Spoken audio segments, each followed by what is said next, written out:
Et c'est comme si ce matin, c'est à toi que Jésus aussi posait la question. Que dit la question? Et moi, que dit la question?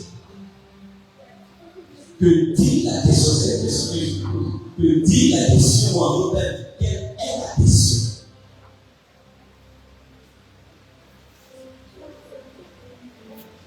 La question, il dit femme.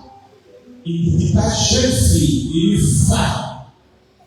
Il connaît le nom de la personne. Il connaît l'identité de la personne, mais il n'utilise pas le nom de la personne, l'identité de la personne, mais il dit femme. Pour dire que cela concerne toutes les femmes. Tu me prédis mère, ou me prédis mari, ou me prédis servant de Dieu. Mais quand il dit femme, que y a-t-il? Qu'est-ce qu'il y a entre moi et toi?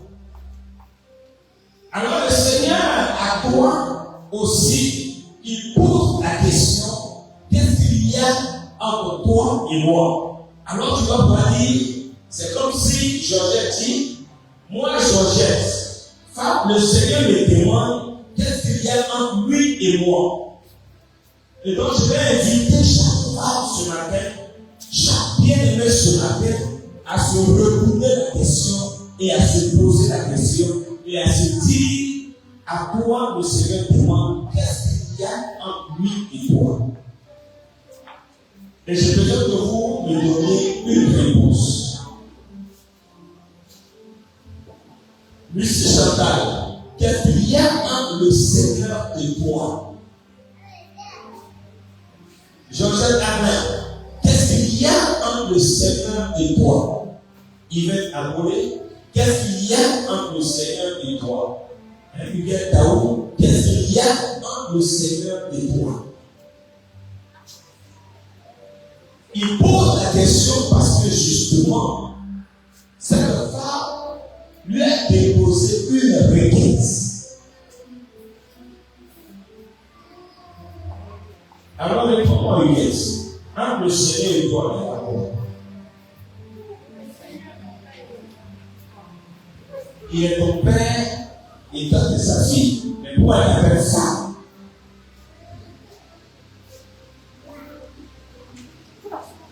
Donc, à partir du moment où il t'appelle femme, ce n'est plus la relation de père à fille. Démouva. Quelle est la relation entre le Seigneur et toi? Pour qu'il te dise, femme, qu'est-ce qu'il y a entre toi et moi?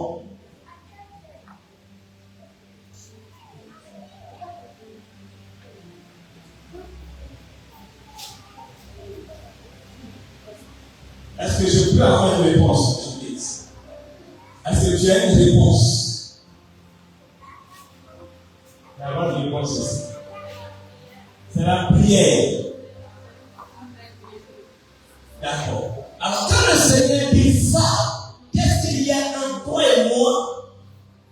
Ça veut dire qu'il y a quelque chose qui est caché.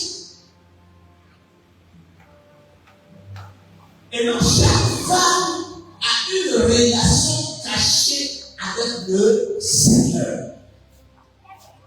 Mais pour que cette femme demande quelque chose à Jésus dans une situation particulière, c'est que entre les deux, il y a quelque chose. J'ai entendu quelque chose? Une intimité, non. Il n'y a pas d'intimité entre eux. Sinon, on ne va pas appeler femme. Quelqu'un avec qui vous avez une intimité, vous avez une relation particulière, la personne ne va pas t'appeler par un nom quelconque. La personne t'appellera par ton nom. Mais quand il dit femme, c'est une affaire de genre. C'est une affaire de catégorie.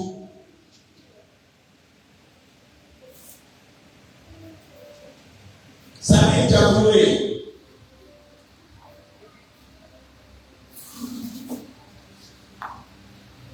Alors chacun de nous doit réfléchir à trouver quel lien entre le Seigneur et toi. En tant que femme, pas en tant que fille, pas en tant que bien-aimée, mais en tant que femme, quel est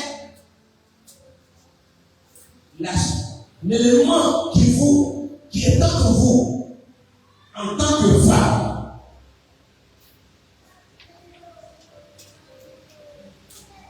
Première des choses, le Dieu créateur, le Seigneur des Seigneurs, celui qui fait toutes choses, la Bible dit qu'il a créé le monde, il a créé l'univers. Le premier jour, il a fini toute sa création. Et puis à la fin, il a dit lui-même, il n'est pas bon que l'homme soit seul. Je lui ferai une aide semblable. Et quand il avait l'aide semblable, c'est l'homme, Adam, qui a dit celle-là, on l'appellera femme. Ça veut dire quoi, Huguette? Que la femme est une solution de Dieu pour compléter la création. Révélation. Vous comprenez? Donc la femme, ce n'est pas n'importe quoi. C'est une solution pour compléter la création. Sinon, au départ, il a dit c'était bon, c'était très bon. Et puis lui-même, quand il regarde, il voit un défaut. Et la personne qui produit le défaut, c'est la femme. Donc, pour femme ce matin, c'est une solution à la création de Dieu. C'est une solution à la perfection. C'est une solution pour le Père Dieu. Alléluia. Donc, il faut te prendre au sérieux. Alléluia. Alléluia. Donc, enfant de Dieu, et c'est la première fois dans la Bible que le mot femme a été utilisé. Et celui qui a dit femme, il a dit pour lui cette fois-ci. C'est quoi Dieu qui a créé des choses. Tu as créé les marigots, les eaux, les rivières, les plantes, les animaux. Et cette fois-ci, je me rends compte que tu n'es pas trompé. Celle-là, c'est la chair de la chair. Les autres, on l'appellera par quoi?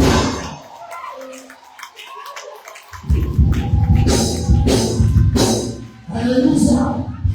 Donc il est important avant de Dieu que tu saches que tu l'as complété.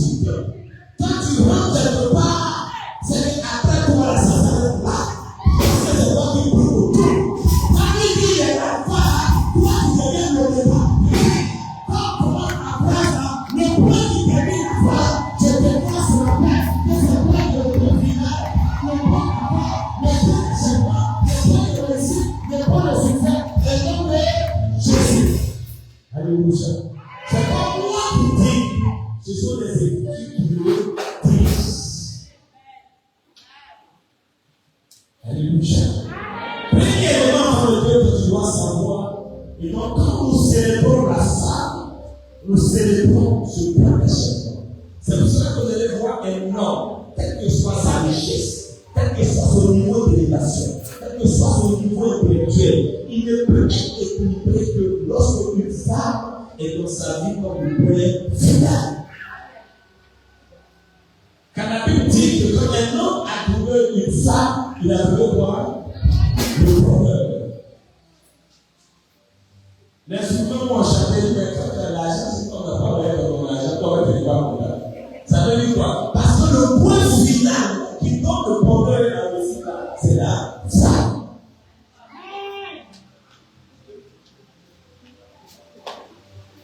C'est pour cela qu'on ne doit se mépriser.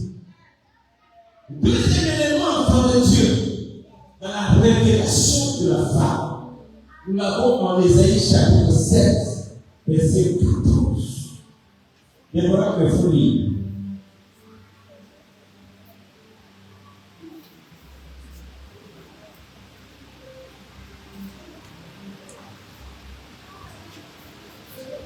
Et puis, ta soeur, Mélanie, Hébreux chapitre 10, verset 5.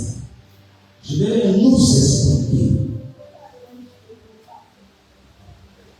pour que nous comprenions ce que c'est que le phare.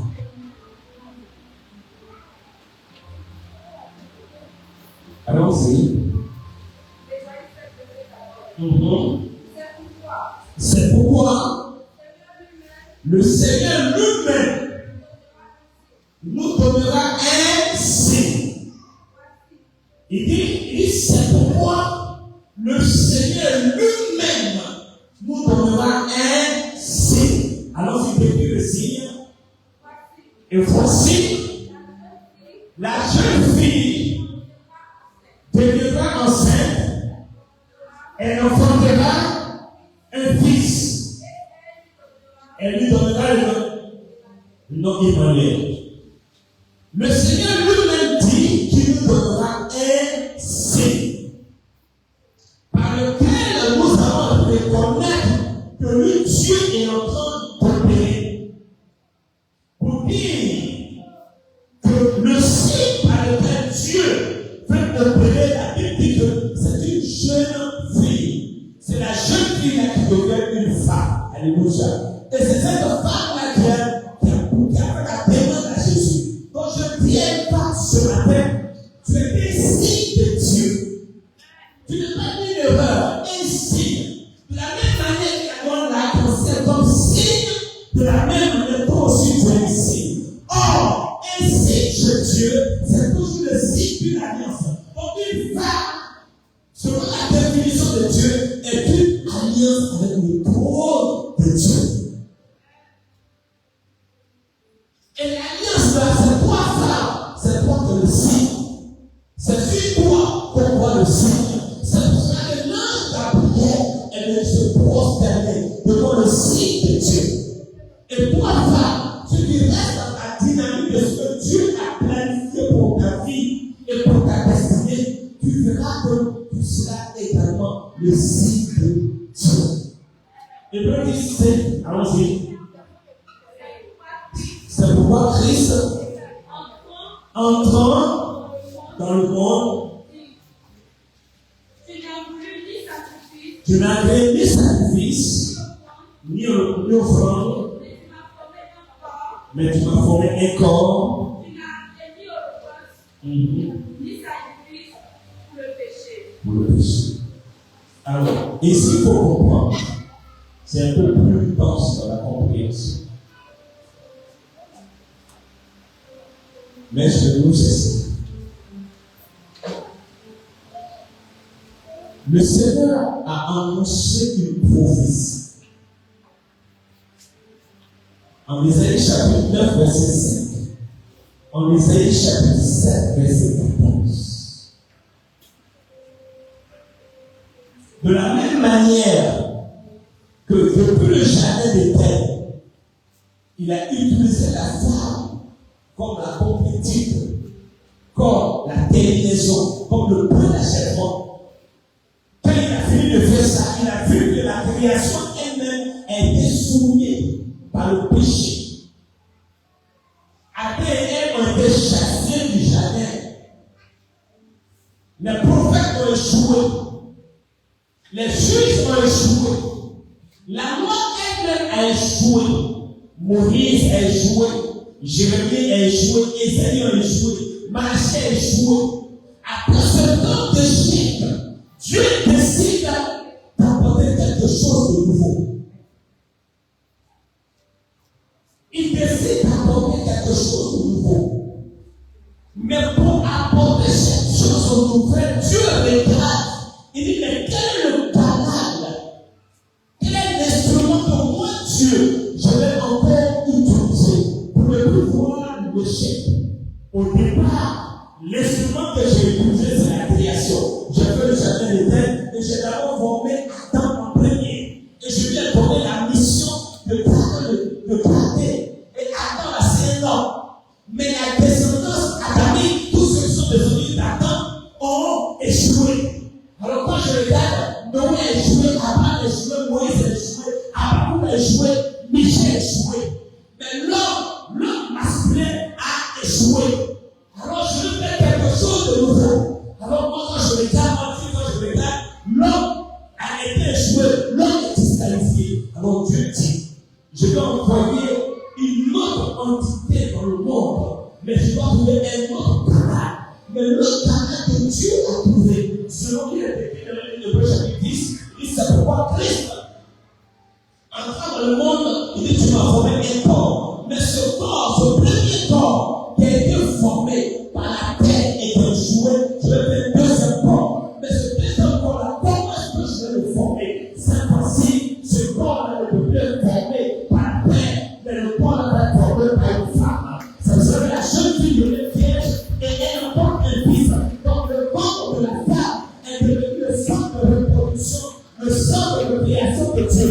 Dieu dit, je vais porter la terre pour le créer, mais je vais prendre la femme plus intelligente de Dieu, quelqu'un en plus vivant, un peu de perfection, parce qu'elle est la perfection, ça peut engendrer la perfection, c'est parce qu'elle est la sainteté, ça peut engendrer la sainteté, c'est parce qu'elle est la grâce, ça peut engendrer la grâce, c'est parce qu'elle est la vertu, ça peut engendrer la vertu. Alléluia.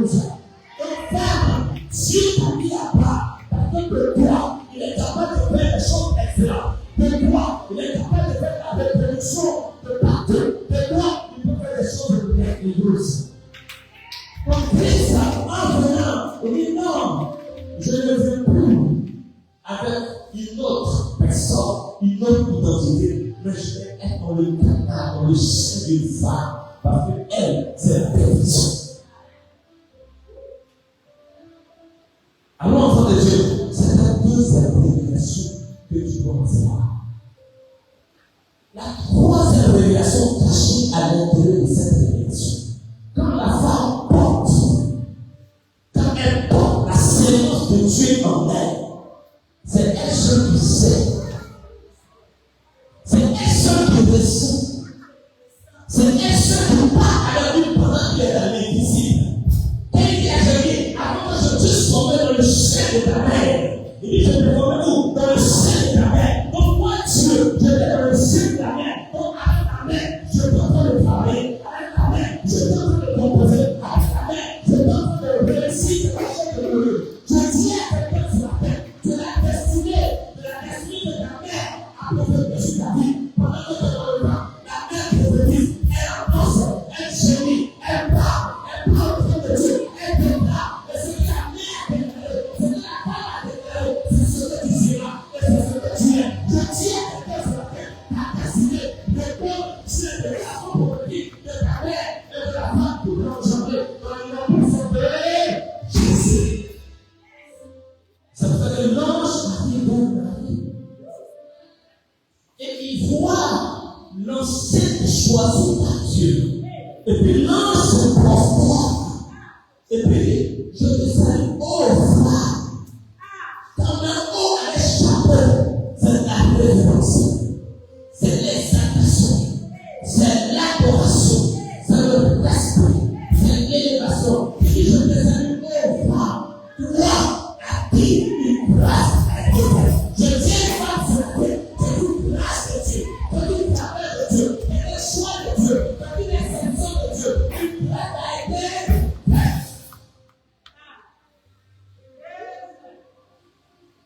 C'est ce que vous voyez dans la vie, tous ceux qui ne respectent pas les femmes. Tous ceux qui ne respectent pas la mère échouent et échoueront toujours. Il faut instruire les enfants à bas âge, au grand âge, à honorer et à respecter les femmes. Femmes d'une manière générale et la mère en plus. Alors une femme, une mère est une grâce de Dieu, une faveur de Dieu. Le prochain, assez dans la police. Merci, c'est pas de Dieu. Aussi, je vais vous faire un témoignage. Le concernant.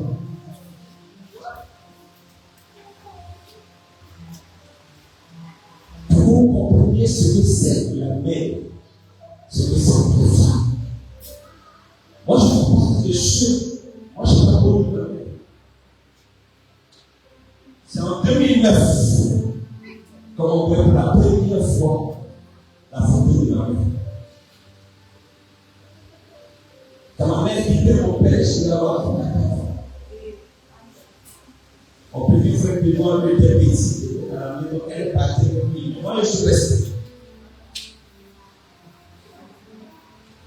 Et j'ai subi dans cette temps d'enfance beaucoup de choses dont je vous parlais. Et dans mon cœur, j'ai gardé la douleur de la haine comme ma vie. Parce que je me disais dans mon fond intérieur, s'il avait été là,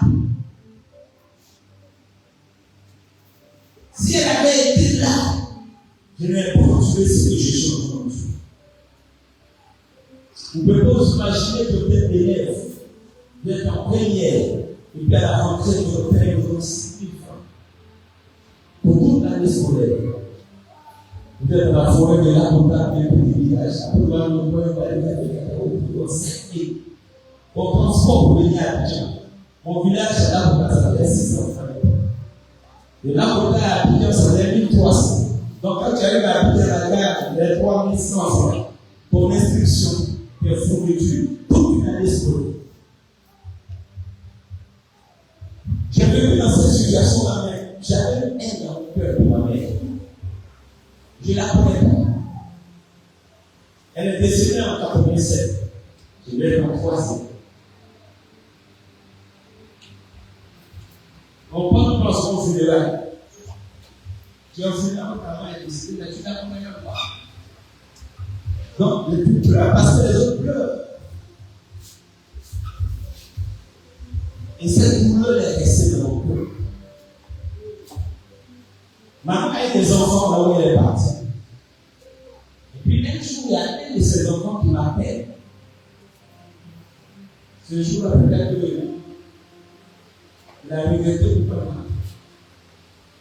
Il m'a dit, grand frère, il m'a dit, ça papa. Qui est ton frère? Comment on se retrouve? Il était sûr.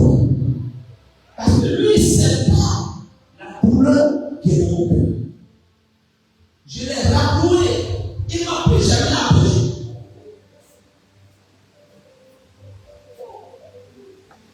Et je vivais dans ça. Puis un jour, mon petit frère de moi, qui m'envoie la photo de l'autre, il a parlé pour moi. S'il savait combien de fois il avait pris un couteau pour mettre dans mon cœur en m'envoyant sa photo, il ne pouvait pas imaginer. J'ai trouvé, j'ai jeté ça quelque part dans le mur.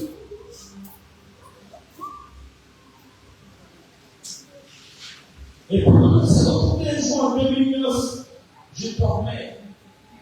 Et dans le songe, le Seigneur s'est révélé à moi.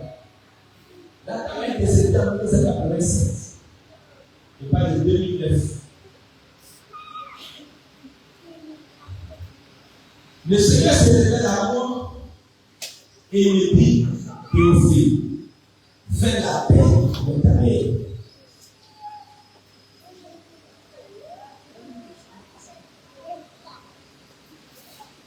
Parce que c'est lui seul qui sait que dans mon cœur là, en bout elle et moi, ça me fait jamais la paix. Ça me faisait tellement mal de faire la paix avec elle que je ne sais plus l'autre. Et comme c'est le Seigneur qui dit, je suis obligé de faire, ça me fait mal parce que je ne veux pas laisser la faire. Et dans le sens, je pleurais. Je pleurais à peau. Je me réveille. Et physiquement, effectivement, j'étais en train de pleurer. On m'appelait période couvert de larmes. C'est ce jour-là que la douleur dans mon cœur contre ma mère, c'est ce jour-là que le Seigneur m'a fait.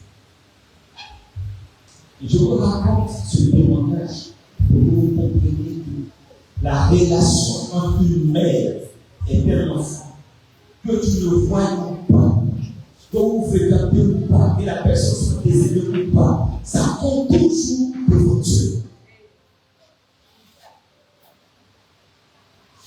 C'est après ça que j'ai pris la photo pour vivre.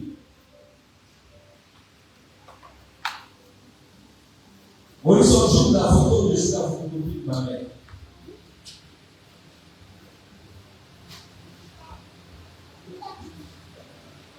Et même quand je voulais la boule, quand la produit la main, le parler, on voit après la femme a commencé à pleurer. Calmez-vous. Venez sur autre chose. Aujourd'hui, le sort. Ah oui, c'était dans le doute. Quand il était maintenant dehors, ses amis qui ont fait la jeunesse avec elle, elle me dit, elle parlait de ça. Elle me dit, c'est l'autre de quelqu'un qui a dans le sang. Donc, je vous explique pour que vous compreniez que la femme, la mère, ce n'est pas n'importe quoi. Donc, toi, à qui tu as fait la grâce d'avoir ta mère encore vivante, d'avoir ta mère encore à tes côtés. Souvent, ça me surprend quand on traite de mère de sorcière, de méchant, de ceci, mais il manque d'instruction, il manque de savoir, il manque de révélation. Parce que la seule prière de ta mère peut faire que tu vas disparaître de la vie. Si ta mère dit aujourd'hui, elle fait une déclaration contre toi, tu vas payer. Mais tout ça, les enfants d'aujourd'hui qui sont gonflés, impolis, ils regardent les réseaux sociaux, ils regardent ce que les occidentaux font. Les occidentaux, ils ont échoué. Au niveau de la vie familiale, au niveau de l'éducation, ils ont totalement échoué. C'est là-bas, mais les homosexuels, deux hommes se marient, deux garçons se marient, des femmes, on se marie à chien, on se marie à chat. Ils ont totalement échoué. Mais revenez à la sainte doctrine de la parole du Seigneur. La mère, elle est sacrée. Elle est sacrée. Honorer la mère, c'est une grâce. Et donc, les païens, je dis bien, certains disent qu'il y a quelqu'un de mère, ce sont les païens qui ont créé ça.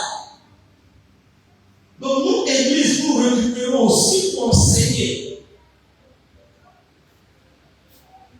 Pendant que la mère est encore là, il faut être à ses côtés.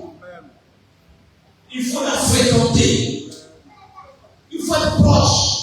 Il ne faut pas aller vers elle quand le jour j'ai le temps, je suis occupé, je suis ceci. Mais toutes les fois où tu t'es éloigné de la mère, tu t'éloignes de grâce de famille. Elle n'a pas besoin de parler, mais l'état de son cœur te paye. Quand je lui dis, qu'est-ce qu'il y a entre toi et moi? Elle n'a pas répondu parce qu'elle sait que tu sais. Je n'ai pas besoin de te dire ce qui est entre toi et moi. Toi-même tu sais. Sa mère n'a pas répondu, et ce qu'il devait faire, il a fait au pénal.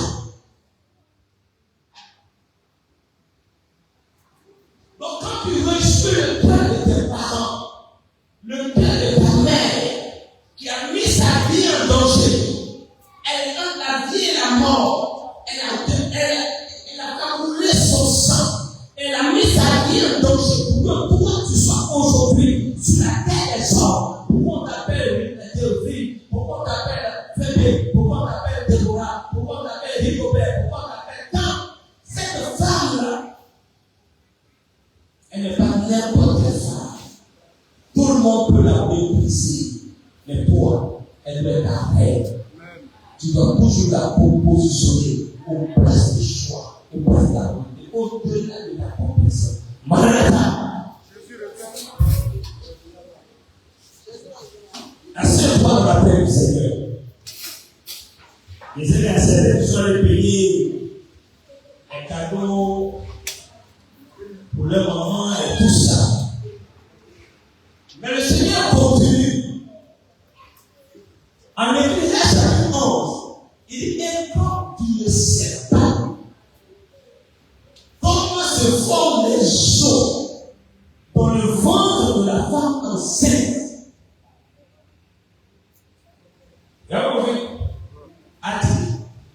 Et quand tu ne sais pas comment se forment les os dans le ventre de la femme, tu ne connais non plus pas le de Dieu qui fait toutes choses. Mais la femme, elle sait. La femme est dépositaire de mystère de Dieu. Regardez la fille. On parle de la reine-mère. La reine-mère, elle est dépositaire de secrets et de mystères.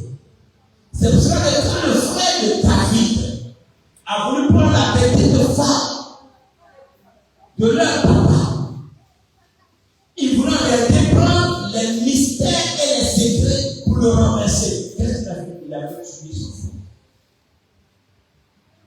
Il y a des gens qui regardent les femmes, les mères en les rabaissant. Mais les mystères qu'elles savent, tu ne peux pas imaginer. Parce qu'aujourd'hui, tu es déchu de société. Parce qu'aujourd'hui, tu es ministre. Mais les mystères, là où on a caché ton nombril, là, tu vois. Vous tous qui êtes assis sur ce matin, dites-moi, ton nombril, là, c'était caché. On a donné ça où tu vois. Tu sais quelle parole a été déclarée pour qu'on enterre ton nombril, là, tu ouvres les arbres. Donc, dis à ton frère, un peu d'humilité. Oui, dis un peu d'humilité.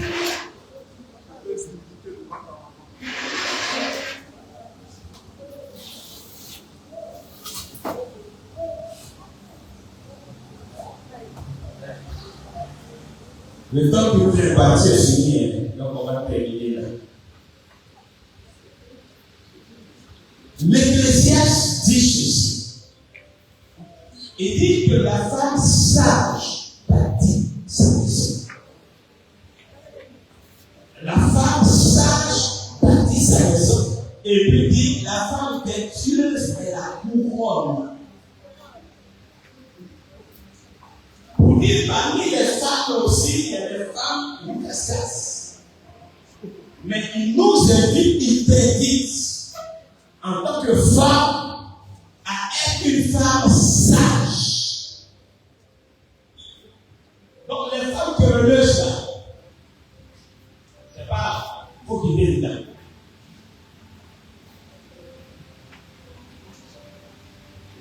Et quand la femme bâtit la maison, le mari là, il est dans la maison, puis la femme le bâtit maison. C'est le mari est comme un meuble dans la maison et c'est la femme qui bâtit. Quand vous voyez les foyers qui sont solides là, ce n'est jamais l'homme, c'est la femme. Mais maintenant, on a les nouveaux modèles de femmes occidentalisées. Elles connaissent leurs droits. Elles sont femmes émancipées. Elles sont femmes fidèles. Tu es vêtue. Si tu n'arrives pas à bâtir le foyer, c'est que toi, femme n'est pas un problème. Depuis qu'un garçon est bon homme, celui fait la guerre. Avant dans la vie, à part ça, mais les hommes femmes dans la vie. Un homme, quand on a volé quelque part, c'est garçon. C'est l'homme. Si on dit quelque part, on a tué l'homme, c'est garçon. Toutes les mauvaises nuits de la terre, c'est toujours. Donc les femmes vertueuses, ne n'oubliez pas, restez avec vos vertus. Le monsieur ne peut pas avoir les vertus que tu attends de lui. Priez et intercède de lui. Il va trouver qu'il va devenir. C'est pas ça, non? C'est pour la nouvelle génération. Moi, on ne fait pas ça. Moi, je fais ça. Moi, je ne fais pas ici, je ne fais pas. Je le fais. Mais c'est comme ça, les femmes, là, avec les règles, les vertus, elles ne sont pas allées à 70 ans. Il y a un vieux père qui m'a dit, quand tu vois un joli cheval tout plein de bois, en train de cavaler seul dans le désert, il jette ses cavaliers tous les jours. Il jette ses cavaliers. Donc, soyez des femmes vertueuses. Parce que quand on parle, ce sont les vertus de Dieu. Soyez des femmes sages. Une femme sage, c'est pas une femme bête. Déborah, comme ça, elle est pas bête.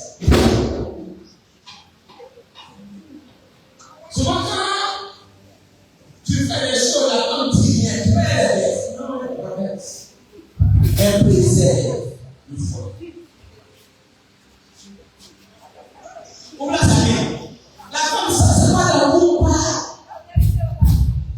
C'est pas l'amour, pas. Les femmes de maintenant, là, les femmes sincères, elles vont parler d'amour. Elles vont parler son mari d'amour. Et t'as dit c'est d'amour, pas.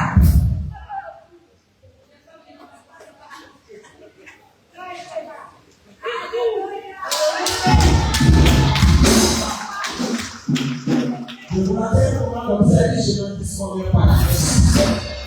Faut qu'on respecte.